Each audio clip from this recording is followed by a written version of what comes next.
I think the real thing, the message is inform yourself, educate yourself, and when somebody wants to give you a drug of whatever kind, find out as much as you can about that drug, so that when you are giving your consent, you are giving a truly informed consent.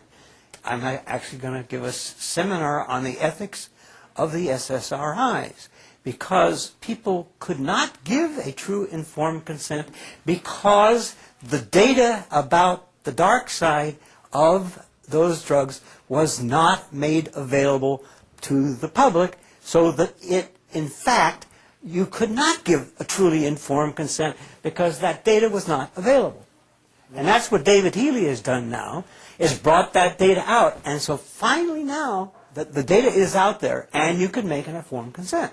And you may choose to take an antidepressant. Well, it's out there, but doesn't get to the public because the doctors don't provide it when they're prescribing. They will have to now. I mean, the labels on the SSRIs are being changed. They're being stopped being given to adolescents. Probably all the SSRIs are probably going to eventually be basically forbidden to be given to adolescents. Whoa. And once... Whoa. Once... You don't believe it, Bob? No, I don't believe that it's going to follow that path. He's being very optimistic right now. Well, I think that there'll be a lot more questioning, and I think a lot fewer doctors will be handing out the SSRIs like candy. I think it will really cut back, because the Brits have really taken a hard line, and so they, right now in Britain, you cannot give Paxil, you cannot give Effexor to kids under 18, and they're reviewing all the drugs, all those drugs for what's going on in adults. And they have said already things like, I think it goes something like, the SSRIs should not be the first line of treatment for mild to moderate depression. Try exercise, diet, and other non-specific things. Right. Said that. But isn't the trend still going to, we're giving more and more of these drugs to younger and younger kids here in this country? Yes, we have been. Expect that to slow down and even maybe reverse. I pray.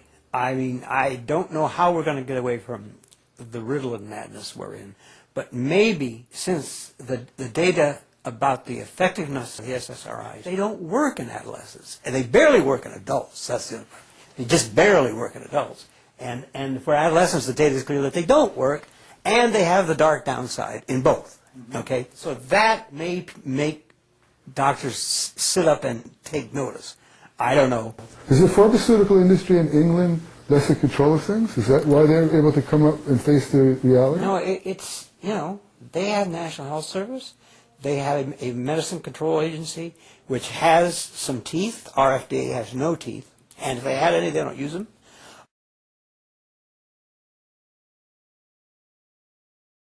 I got to tell Loren this story, Bob. Okay. You've heard it already. But I was applying, but I think it goes along with the whole religion business. I was applying for life insurance for a $1 million policy. And, you know, when you do that, they send a phlebotomist out to your house to take your blood and make sure it's really you, and make sure the urine is warm, and answer all these questions. And you sign in triplicate and quadruplicate that you give them permission to check everyone, every person you've ever met and known, anything about you, about your medical history, and you sign that you're telling the truth, the whole truth, nothing but the truth, so help you God, or the insurance is not valid. So you answer honestly, because you know they're going to find out anyway. They're going to go and find out what you've been prescribed, what you're taking. And as the phlebotomist is leaving my house, she says, "You're the first psychologist or psychiatrist I've done this with who's not on Prozac or Ritalin or both." I said, "Wait a minute, don't leave, come back." I have her come back into my living room and sit down. "How long have you been doing this?" "Just a few minutes now. How long have you been doing this?" She says, 2 years. In Newton, where I live, it's got the highest concentration of psychiatrists and psychologists per block. It's a zoning requirement. You have to have one for every block.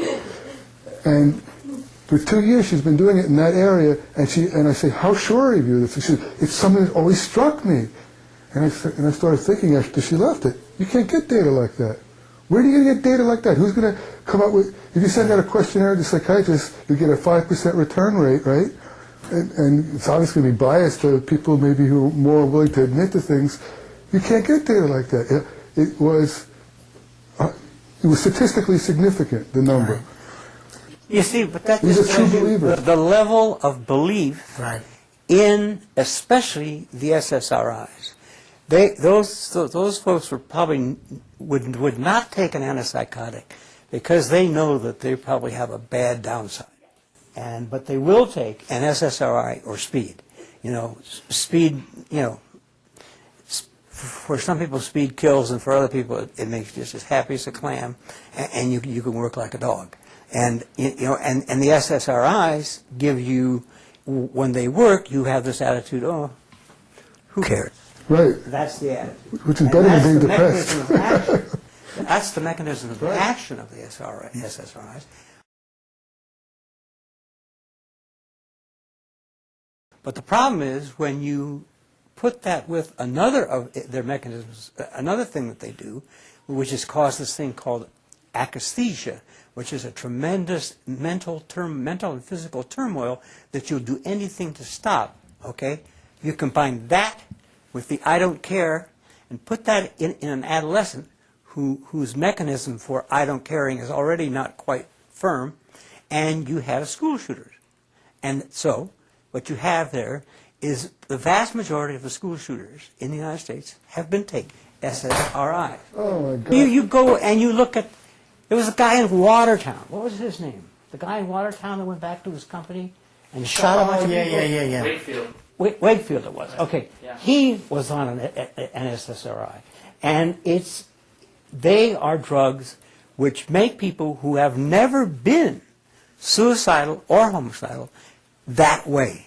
Those drugs are really quite dangerous for a percentage of people who get these two things combined, the akathisia with the I don't care. So, kill you, easy, And you know how kids are anyway. They're impulsive and they haven't got a good, fully formed conscience, so you might imagine. But it's also true in adults. There's been, every time I read of a sort of, it seems like a random multi-person shooting, I always presume that person had just started a SSRI or had just stopped.